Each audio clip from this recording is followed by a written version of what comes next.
Hey guys, hope everyone's having a good day. So today I'm going to do a video on Jaida Ross. She is the NCAA record holder, has qualified for the latest World Championships as well as several other major competitions. And she's made a final, I think, in this World Champs, the last World Champs, and the Olympics. I believe she got fourth in the Olympics. I'll have to fact check that. Or I'm sure someone in the comments section will tell me I'm wrong. But overall, highly decorated, multiple time NCAA champion. This is an older video of her throwing. I know it says her PR is 1971, but she's thrown over 20 before. Let me clear that out. Okay. And yeah, overall, one of my favorite technicians, coached by the great Brian Bluetrick. Good Lord, sorry, Brian Bluetrick, who has coached pretty much all the NCAA record holders for shot and disc. He's coached the women's shot and women's disc world NCAA champs, record holders. He coached Turner Washington when he broke the world. The NCAA indoor shot record. He hasn't coached Mikolas Alekna, and he hasn't coached John Godina. So, overall, he's coached a lot of NCAA record holders, and is one of the most successful, I think, if not the most successful NCAA coach for throwing ever. He coached Maggie Ewan, Turner Washington, Jaida Ross, Jordan Van Klinken, a whole host of NCAA title holders and record holders. I think he's a phenomenal coach, pretty much inarguably the best NCAA throwers coach ever, in my opinion. I find it hard for someone to debate that. With all the success and all the records he's had over the years. But, yeah, overall, fantastic. But we're here to talk about Jaida Ross, who is, understandably, considering her coach, one of the best technicians in the world right now, in my opinion. And let's get to her technique. So, this is just a video of her throwing at the Trine Invitational in San Diego, which I have competed at very many times. This is actually where I got to meet Robert Harding and Ishan Adati and Vestina Tyson and Daniel Stahl and Simone Peterson and a whole host of other just insanely good throwers. One of the best meets you can go to if you want to meet like throwers you probably would never think of seeing ever. It's great. Reese Hoffa's thrown here. Joe Kovacs is thrown here. Actually, the Trine Invitational, in this ring is where Joe Kovacs had that famous 24-meter warm-up throw back in the day. So, let's give you a little history on this place. But, let's get into her technique. So, she starts, and, this is a very, very Brian Bluetrick type of wind. And technique, really, is you don't really wind very much. You keep them very nice and stable. Slightly bent over, weight evenly distributed. And what I really like about Brian Bluetrick's model is his simplicity of technique. There's nothing fancy about it or anything. It just gets to the point and is super efficient. No wasted movement. No weird winds. All right, it doesn't look fancy. It just looks simple and it works. And I think that's why all his athletes are just so consistent at major championship levels and are just phenomenal at competing. All right, so let's get here. Now you notice, so she starts pretty low down. But if you notice, so she starts low down, and I made videos about this in the past. If you're going to do a start where you're bending down slightly, you want to think more of it as like a Romanian deadlift or RDL. Where like it's more of a hip hinge rather than just bending over like you're going to touch your toes. All right? Because that way you still have strong hips and you still have a nice alignment with your back to hip. All right. So she's not just bent, like hunching over. All right. She still has activation in her legs and all that. So that's very, very nice there. And then as she turns, she doesn't stay down. Now she's flat here. All right. And I want to spend a little bit of time on this. So, let me get a straight line. If you notice the armpit over the knee, over the toe, very, very nice there. But what a lot of people will find interesting is her hip. It looks like it's going back. It's not. She's not breaking at the hip. And this is why it's so important when I said that, when she starts, you start in an RDL. Because that means she still is over her hips. And her hips aren't like breaking. She's still very strong in her hip. All right, so she's reaching out here. She's not reaching out lower body. Now, personally, for me, this is not usually how I would coach people. Because I think it's a very finicky type of technique. But if you're really good, it's a very good technique. But just like every kind of technique, it's person to person. Some people can't throw like this. Some people do. But all of Brian Bluetrick's athletes throw like this. And it's one of those techniques where you either have a lot of success with it or it doesn't work at all, really, for the person. And it's just a hit or miss type of thing. But when it works, it works. You just have to find a specific athlete. Maggie Ewan is another example of this. Jordan Van Klinken is another example of this. Turner Washington, not as much. He didn't do it to the level that these guys did, but these are just some examples of very, very good throwers that throw like this, all right? And the important thing is, and the reason why this works, because, yeah, I would like her hip to be a little more like here and stuff, and this knee a lot more out over her toe.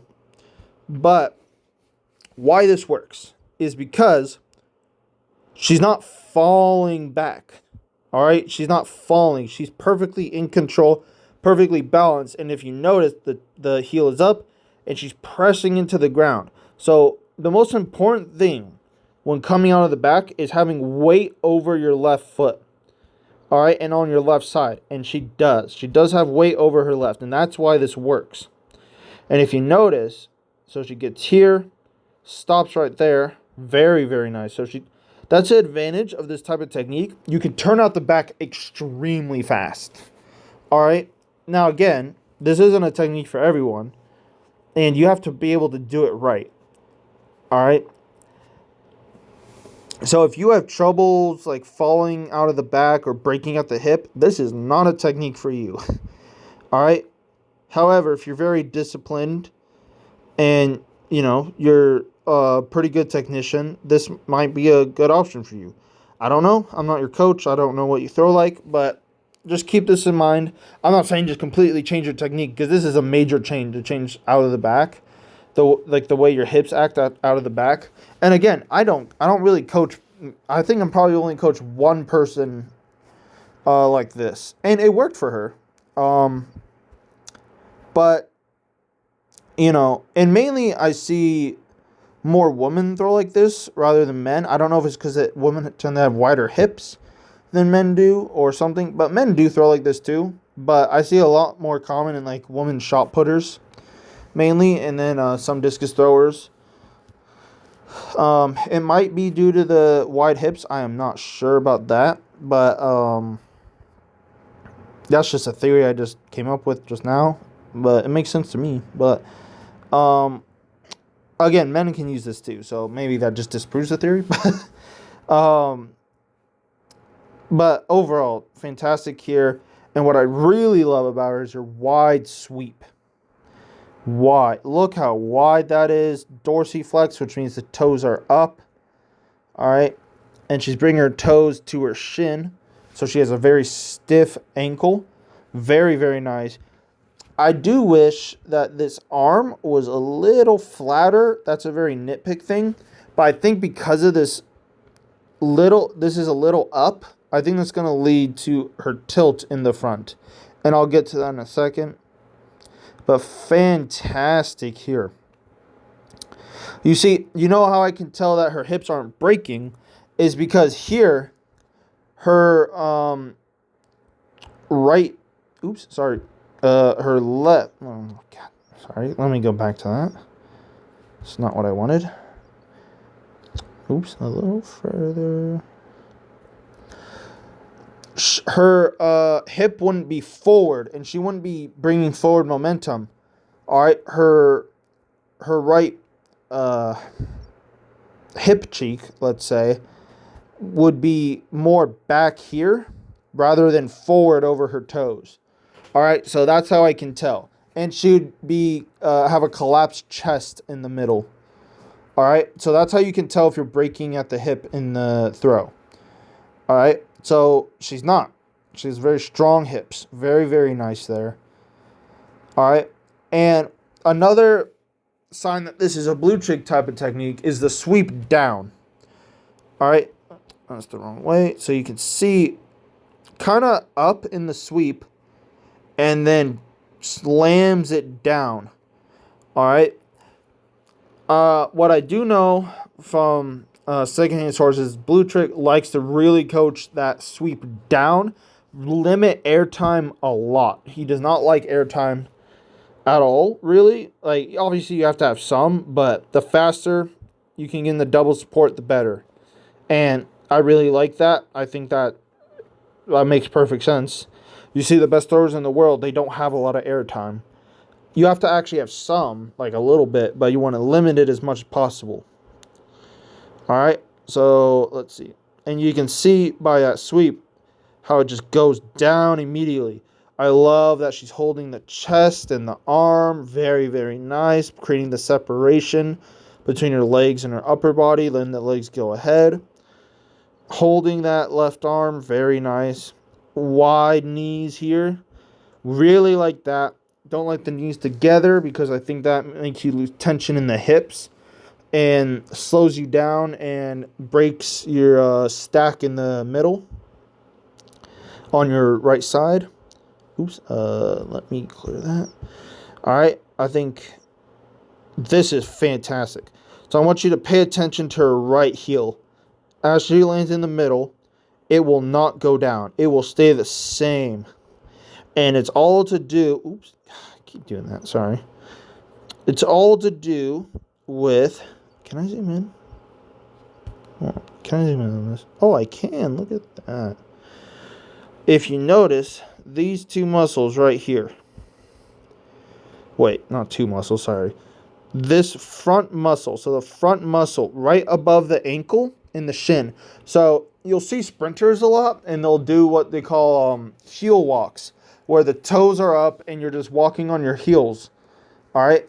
And it's to strengthen that part, because that part is what keeps stiff heels.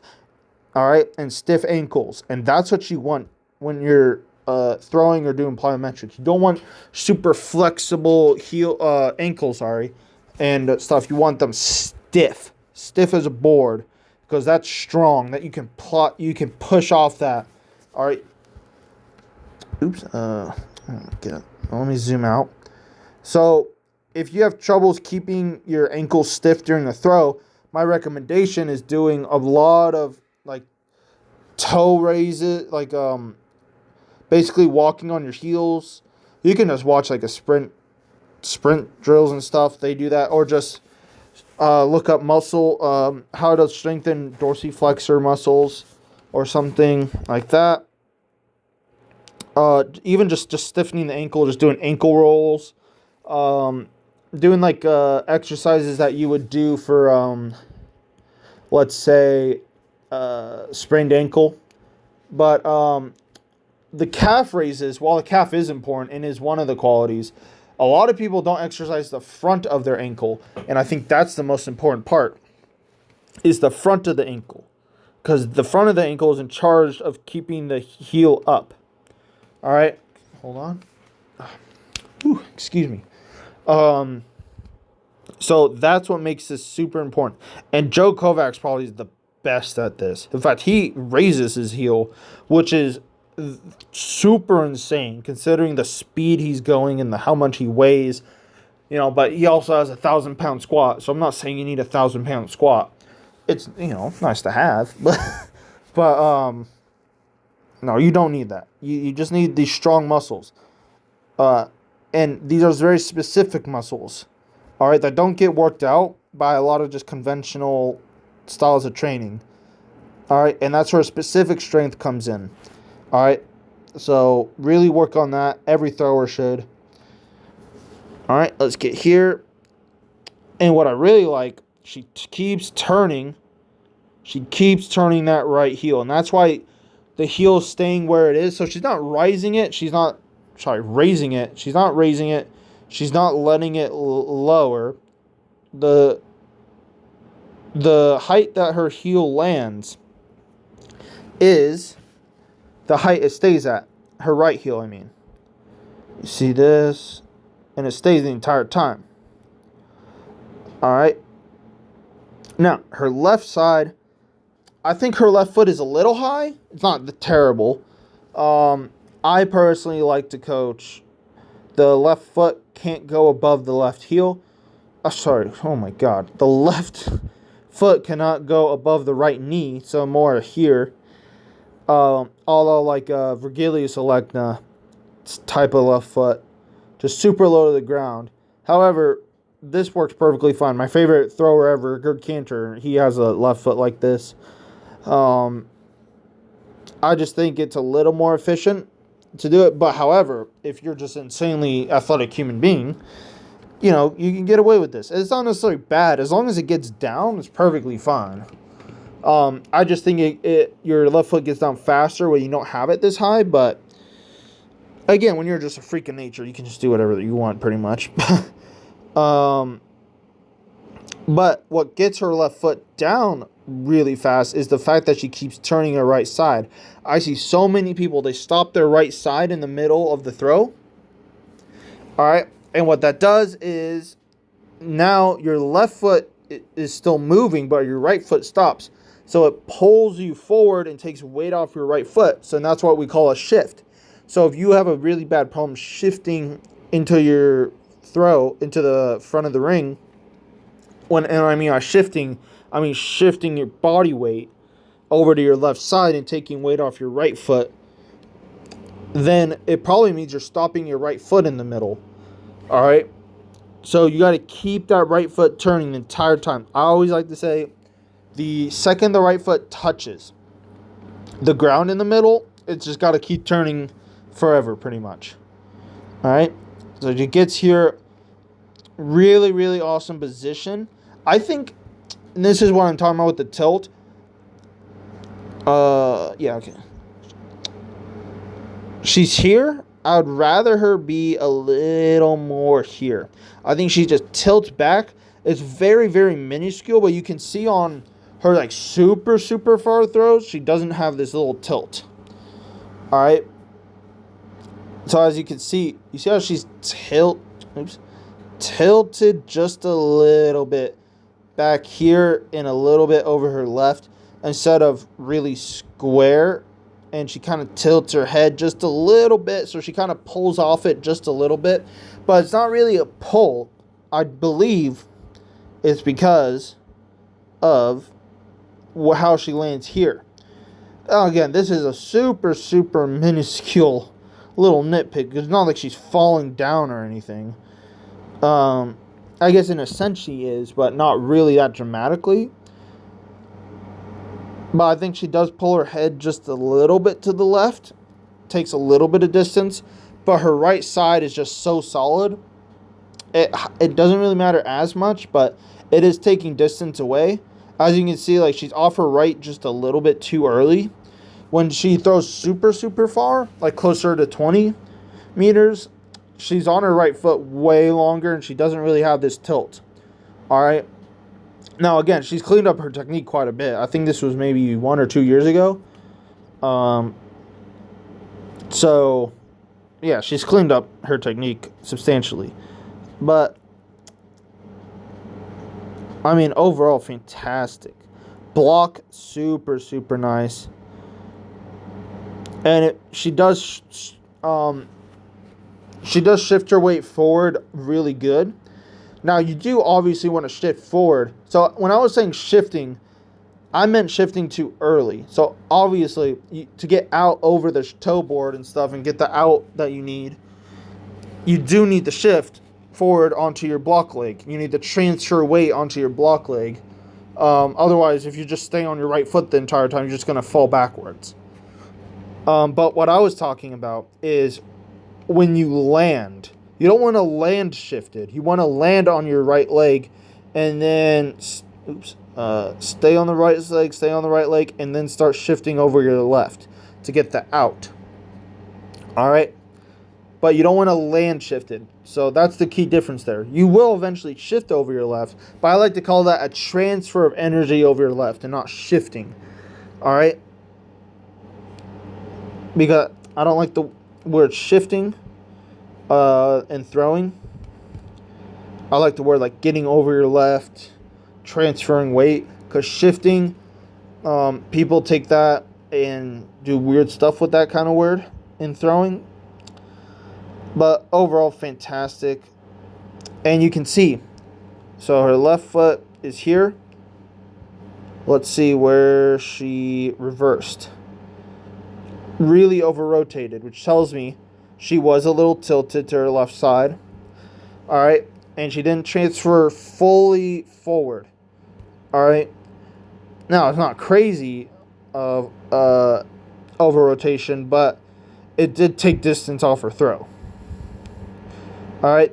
But overall, I mean, if I had any of my athletes, hell, if I threw like this, I'd be freaking chuffed. But overall, fantastic technician, fantastic coach. I know I rave so much about Brian Bluchick, but he's one of like my favorite coaches ever. I just love all his stuff. I hope I get the. I've seen him once at a meet. I was too scared to talk to him because I was like a freshman in college and I was kind of nerding out. And he was with his athletes talking, so I didn't want to interrupt him or anything. But yeah, coaches at Oregon now, and he's gonna have a squad this year. And overall, just fantastic team right here. And fantastic thrower in Jaida Ross. And yeah, other than that, thanks for watching. Hope you guys learned something and have a good one. See y'all later.